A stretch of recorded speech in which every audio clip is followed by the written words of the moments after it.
Hey you guys, it's Peter, and welcome to my channel, Peter Watches TV. And today, I want to talk about this documentary that I watched last night. I didn't think I would make it all the way through. It's only 2 parts. I didn't think I would make it all the way through, and I did.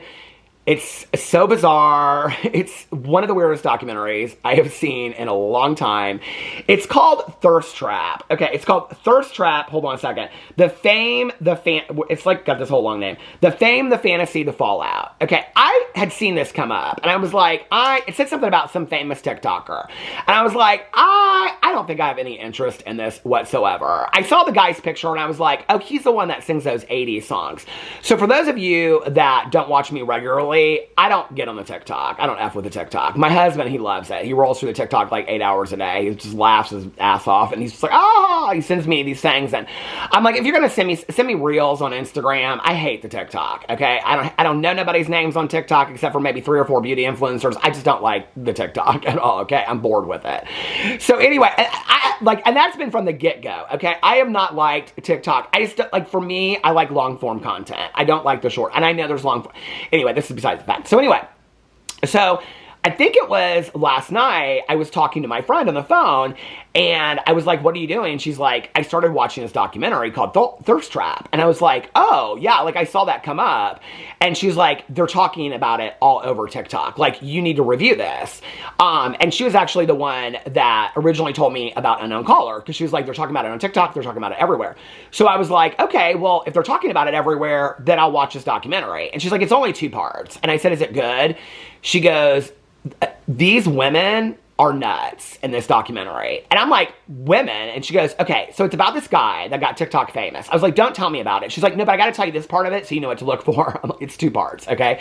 She's like, it's about this young kid that got TikTok famous. He was 20, you guys. Let's just put this in perspective for a second, okay? And I'm not gonna get like all serious about this documentary, but he was 20 when he got famous, okay? And then he had these fan groups of these middle-aged, and I'm being fair, okay, saying middle-age. I mean, middle-age today is like 35, right? I mean, a lot of these women were 50 to 60, if not older.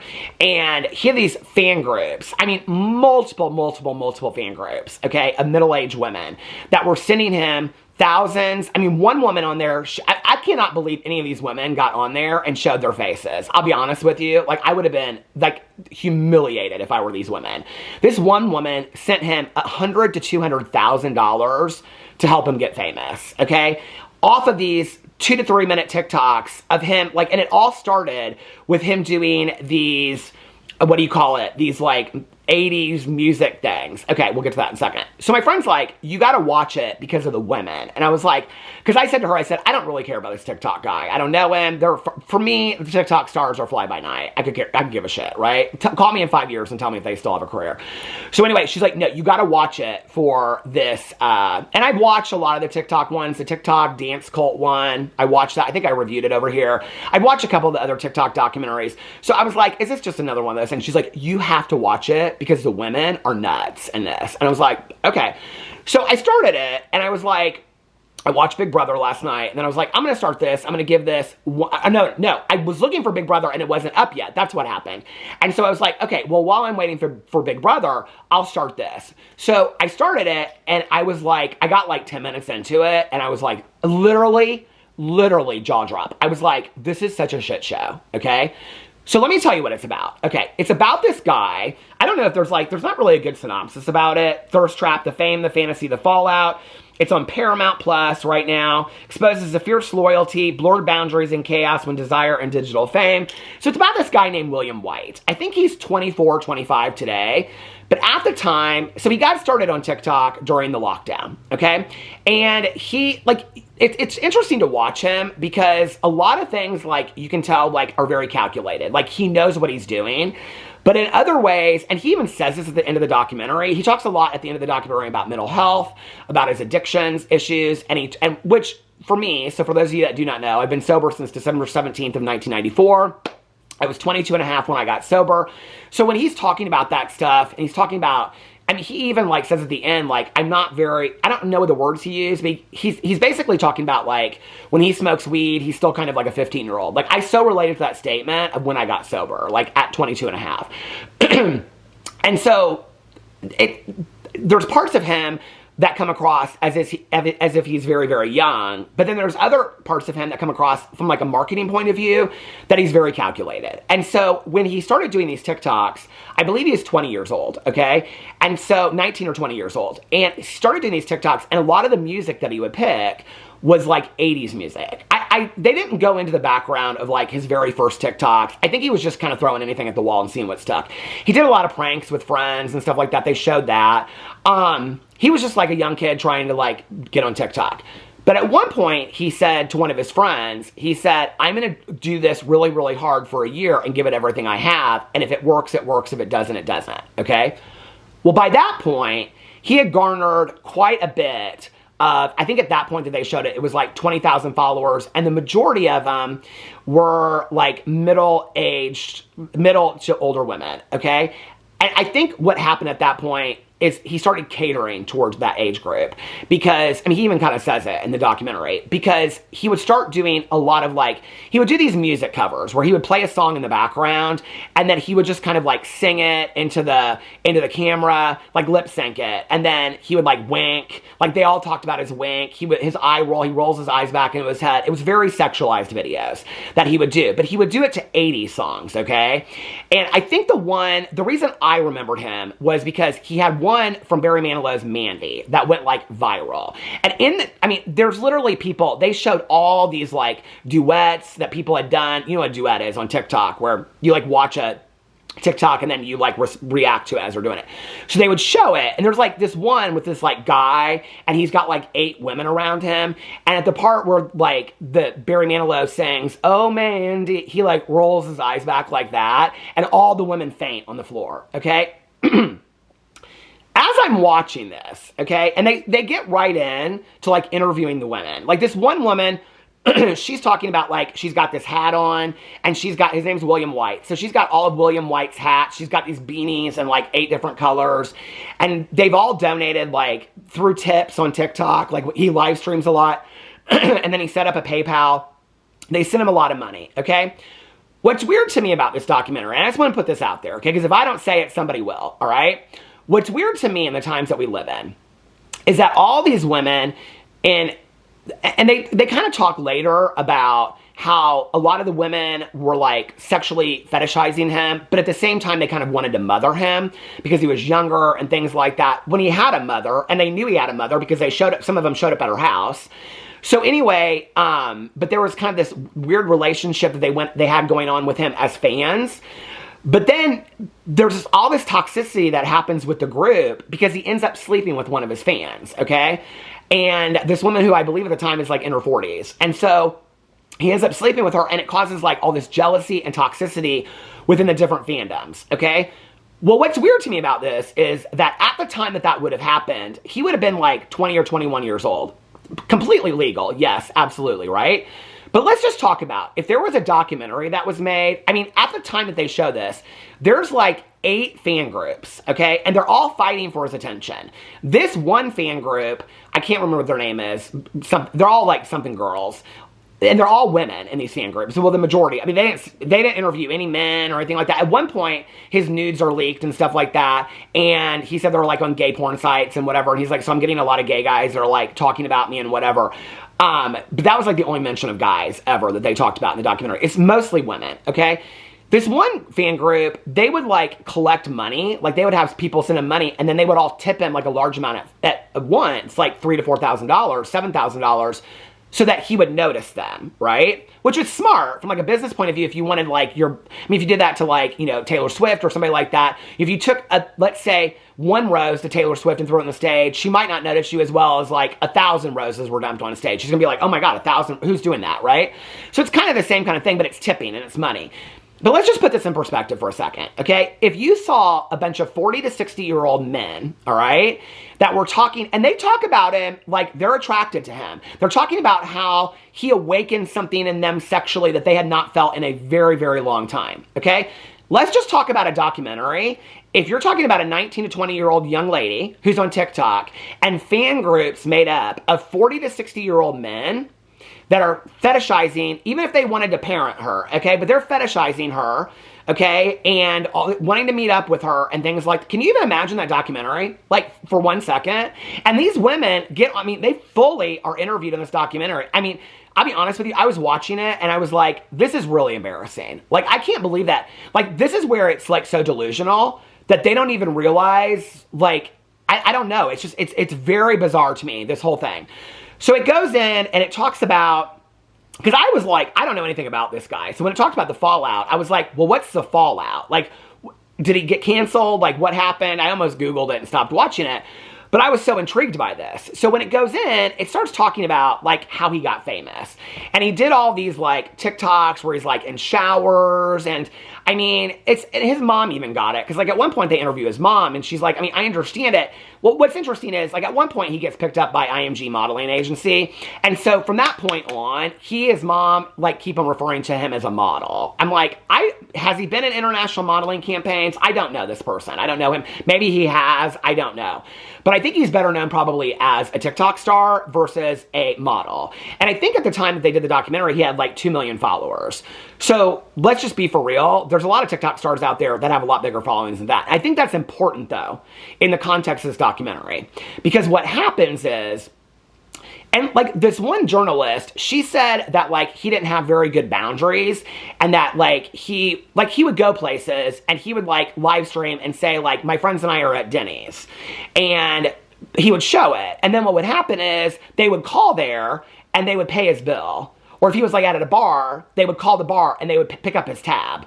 They sent him gifts all the time. Like one year for Christmas, they bought him this very expensive luggage, these fan groups. And so they arranged for it to be delivered to him. Well, they arranged for it to be delivered to his mom's house because that's where he was for Christmas, supposedly.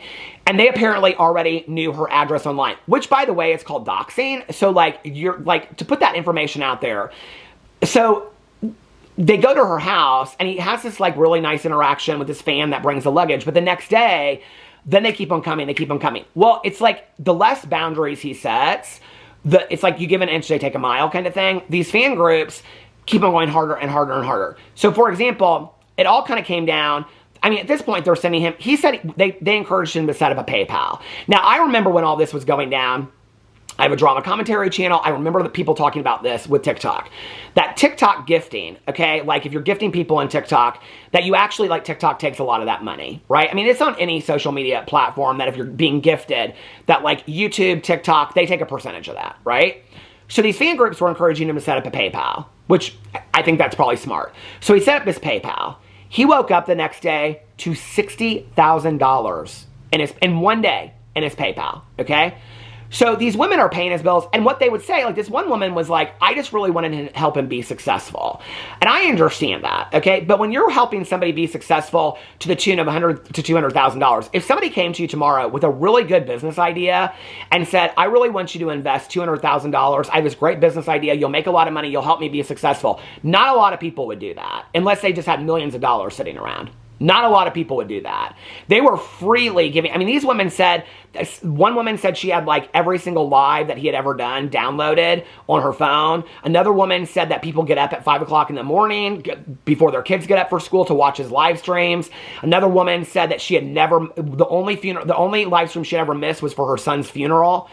I mean, it was bizarre. It was like super fandom. I mean, it was this, they talk about parasocial relationships in it. So he went to this AmFAR event, okay, for like AIDS fundraiser AmFAR event, and it was in Florida. It was in West Palm. And a bunch of these women, he said something like in his live stream, like, if you're down here, come see me, okay? Which, to be honest with you, I think is rather bizarre, okay? I don't have anywhere near that kind of following whatsoever on any of my things. And I have had, and I've shared this online, I'm not gonna get into it today, I have had really extreme situations with stalking that are borderline scary, okay? It's one of the reasons, like, when I go out of town, I don't ever say until I'm there where I am. I never do. And so, like, if you're on social media, you kind of know that. Like, I'm not the only one that does that. There's a lot of people that do that. You kind of have to protect your safety to some degree, right? And I've learned that kind of the hard way. But I also have always set boundaries along the way. And so I think part of it was that he was very, very young, age-wise, but developmentally, I think he was very young as well. So you can't really necessarily 100% fault him for it. We see a lot of this on social media with these young kids getting super famous overnight and not really knowing how to handle it, and maybe they do have adults around them, but they're not listening to the adults, or maybe they don't have adults around them, or maybe the adults don't know how to set those boundaries either, or don't. I mean, it's all entering a new world of social media, right? So, and this is the other thing that, like, I think it would be easy to fault him for it and say, like, well, he set them up for this. Like, but he's 19, 20, 21 at the time, okay? Part of him building this relationship where in exchange, they're sending him gifts and money is saying, I would love to see you. Come down, if you're in Florida, come to this event and come see me. So he goes to this event in West Palm, okay? So a group of women, like 10 women, decide that they're going to go down there for a girls' trip. Like, we're going to get together for a girls' trip. If we end up seeing him, then that's great. If we don't end up seeing him, then, you know, we'll just hang out together and have a girls' trip and, I don't know, just talk about our favorite TikToks that he puts out or whatever. So they go down there, okay? So afterwards, after the event, he goes back to his hotel. And so, like, they're communicating somehow. I think, like, they're texting or, I don't know, DMing or something. And he says something about, like, or they're at the hotel. A lot of people were at the hotel or whatever. And he sees them. And so he's like, well, let's hang out. But he picks this one woman whose name is Disney Mama, okay? And so he picks this one woman named Disney Mama. And he, like, has her, he's like, come here. And they go through, like, a side door, and he takes her up to the room. And then he's like, are we going to do this? And she's like, what? And she's, like, real nervous.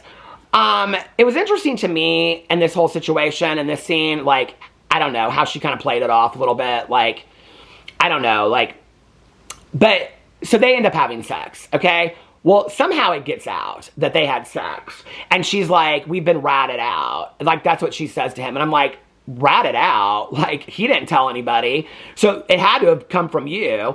And so then all the women at the hotel, so she's staying with all these women at the hotel, this Disney Mama.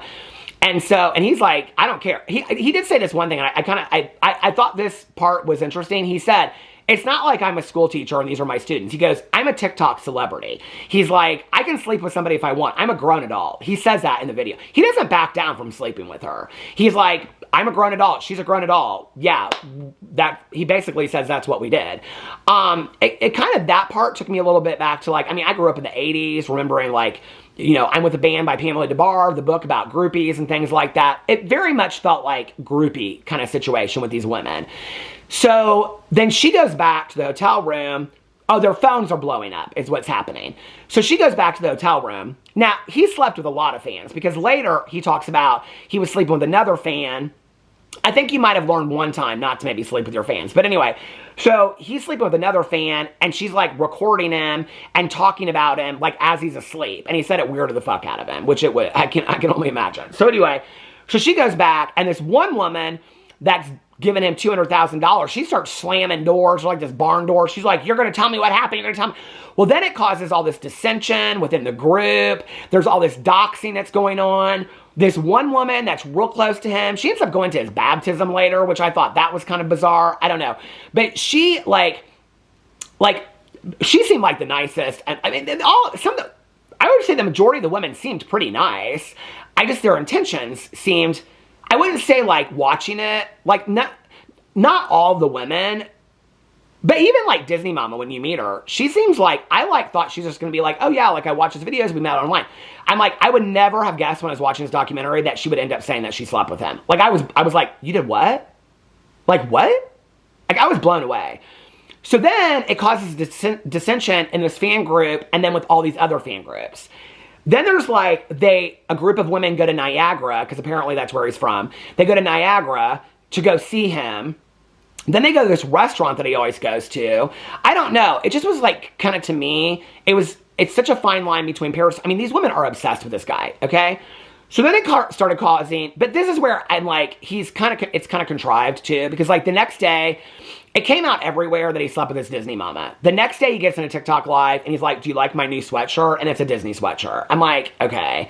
Like, you know what you're doing a little bit here, right? So anyway, so then it starts going in to where, like, all these women are fighting with each other. They're all, like, doxing each other. They're all, like, calling each other horrible names. It's basically the dissension. There's this one woman in there. She was, like, an online creator, like an OnlyFans woman. She was, like, friends with him as well. And she was like part of the fandom at first and kind of got out of it. Her name was Storm. I never really understood their relationship. Like, they hated each other and then they liked each other, but whatever. But she did really give him some good advice through the thing. And so she was like, she had like had her nudes sent out, okay? Like, somebody in the fan groups had like sent her nudes to her son. And her son like texted her and was like, why did somebody just send me your effing nudes? Okay, and I'm like, okay, this is way overstepping at this point. This is where people's parasocial relationships are like, they cannot see past it to the point where they're willing to ruin somebody else's life, okay? And at that point, I'm like, and I've seen that, I've covered that for 9 years. It's bizarre. It's bizarre behavior, okay? Like, my piece of advice to any of these women watching this man for how many hours a day, young man, how many hours a day online is, clock out, okay? Go read a fucking book. Watch a TV show. Go take a walk around in your neighborhood. Spend some time with your family and friends. Like, this is sad to me. This obsession is like weird and sad to me, okay? And I don't know. To me, it was bizarre. So anyway, so then she, like, his nudes get leaked. And it's like 400 videos and nudes and stuff like that. And so she's like, I'm going to find out who did it. And so she finds out, and it's this one fan group, okay, that's like released all the information because she takes her information. I think people think it's a lot harder to find out that information than it is. Like, where people are sending some stuff, fake accounts. It's like so easy to find that stuff. It's so easy to find out who's behind a sock account, who's sending that kind of stuff. It's really, really easy to find that stuff out, right? So she's like, I'm going to find out who it is. Well, it tracks right back to this fan group, okay? So she's like, well, I'm going to take him down. So then that's even further disintegration of this fan group. At that point, it's really affecting his mental health to the point where, like, I think at this point they said something like he had said he was leaving the internet forever and come back like a day or two later. He's done that like 10 to 15 times or something like that. But it was really taking a toll on his mental health, okay? And he was really, really getting affected by it. And he was like getting in live streams and he was like cussing at people and he was going off on people, some of them fans. And he was like calling people weird, calling people, that was like the least of it. They don't really show a whole lot of what he said in his live streams. But through Storm, because she was like, you've got to stop calling, he was calling these women like horrific names. And some of them weren't even doing really bad stuff to him. They just come in there and they would say something and he'd be like, yeah, you're fucking weird. And he was going off in these live streams. I mean, it was literally like a turn from, I love you so much, thank you so much, to you're fucking weird. It was like, because you could tell he was just really emotionally going through it, okay? And people are, like, he couldn't leave his house. People were showing up across the street. People were showing up at his mom's house. He couldn't go anywhere anymore, right? And I don't know, it's like, is that the price for fame? I don't think that should have to be the price for fame, but I think in his head he kind of made sense of that. So then at the end, it kind of goes into the disintegration of these fan groups have kind of like calmed down. And now he like, I didn't really understand this whole part. Like, he was living with his dad and him and his dad got in a fight because of something he said in a live stream.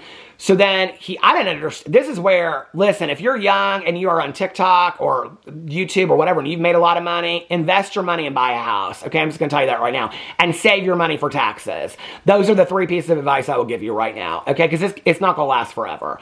So anyway, so I didn't understand why he hadn't bought a house. I mean, $60,000 on PayPal in one day, you shouldn't put a down payment on a house. So anyway, he's living with his dad. Him and his dad get into a fight because of something he says to somebody in a live stream. So then he goes and stays with this guy that says he's his uncle, but he met him at 7. So I guess it's kind of like, I don't know, I have people that I call my aunts and uncles too. But anyway, so he goes and lives with this guy. The guy seems real nice to me, but he's like, I watch every one of his live streams. I was like, I don't know. So then for some reason, he's like, they're too loud. Him and his wife are too loud. So I moved out of that house and now I'm living back with my dad again. And apparently he's just doing gaming or something like that. I didn't look him up. I was like, this is too much. Like, it was too much for me to even watch. I felt, to be honest with you, at the end of it, it just really made me fucking sad. At the end of it, he talks about how he like went away for treatment, but you can't really tell, like, is he sober today? Is he not? He talks a lot at the end, like he's still like smoking pot and doing other stuff. And he's like, yeah, it's like, I've got to work on my addiction. At one point though, like, I think through his uncle convinces him to get like baptized. So he goes to Greece. I don't know why you needed to go to Greece to get baptized, but apparently he did. And he rode this horse in the ocean. Maybe it's their religion. I don't know. But he rode the horse into the ocean, or maybe he's Greek. I don't know. Rode this horse into the ocean. And even then, like, one of these women came to the thing and like hung out with him and his family and stuff like that. You know, I got done and I watched it. At the end, he's like, they show a live stream of him and he's like, I'm just going to do gaming and stuff that makes me happy. And I was like, this is a kid. Like, this is a kid. And, like, he doesn't even know, like, he had no idea what he was stepping into. You know what I mean? And he totally understands thirst trap, because it's, the whole idea is, like, being a thirst trap, right? That's what the documentary is called that. He understands what that means, right? Do I think that, I don't know, the whole thing kind of made me sad at the end of it, because now he is 24, 25. They didn't say anything like, I wish they would have asked him, like, how much of this money do you have left? You know, like, what's your plan going forward? Because of all these nudes coming out, like, he really can't do any ad campaigns, which I thought that was kind of weird, because a lot of nudes and stuff like that have come out for other models and people before, and it doesn't keep them from working forever. But he would show up at, like, a mall, and they would say, no, we don't want him. So I don't know if he's really can model anymore. They didn't really say a whole lot. Like, the end of it felt very quick to me, which was interesting, because the first episode was like 56 minutes, and the second episode was 40 minutes. And it's really more focused on the women than it is on him. I mean, I guess it's 50-50, but at the end of it, it says that he left the internet. It kind of felt like they were kind of making fun of him a little bit. It says that, like, he left the internet, and then it says 2 days later he was back. And I was like, and that's kind of how it ends. And I was like, yeah, because he's 24, 25 years old. Developmentally, he's about 15 years old. He even says that. I mean, to be honest with you, like, I've covered a lot of influencers online through the years, and at the end of it, he seemed pretty aware. Like, I mean, throughout the whole thing, it was like, he was pretty aware. He was like, I knew I was talking to these women. Like, I knew what I was doing. Like, I knew what I was showing was going to get them excited.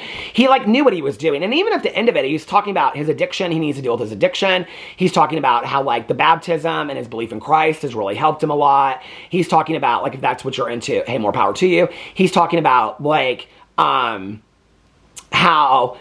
like, he realizes, like, that he's still developmentally very, very young, and, like, when he smokes pot, like, he just goes right back to, like, this 17, 18-year-old mentality. I don't know, there was a lot of awareness there. The documentary at the end of it, like, the first half of it, I just was like, what the fuck am I watching? The second half of it, I was like, this just makes me sad. Because these women, like, literally, like, I mean, they kind of don't even see it. Like, this one woman, and she seems real nice. Like, the producers ask her, they're like, do you think people overstep boundaries? And she's like, oh yeah, a lot of these women overstepped boundaries. And they're like, do you think you did? And she's like, no, not really. And they're like, but you were part of a group of 12 women that flew across country to go to be in his hometown. She's like, I'm like, yeah, it's fucking weird, okay? You weren't invited. He didn't invite you there. You just were there and showed up at a gas station, hoping, and then you, like, all are like, see his car and you freak out.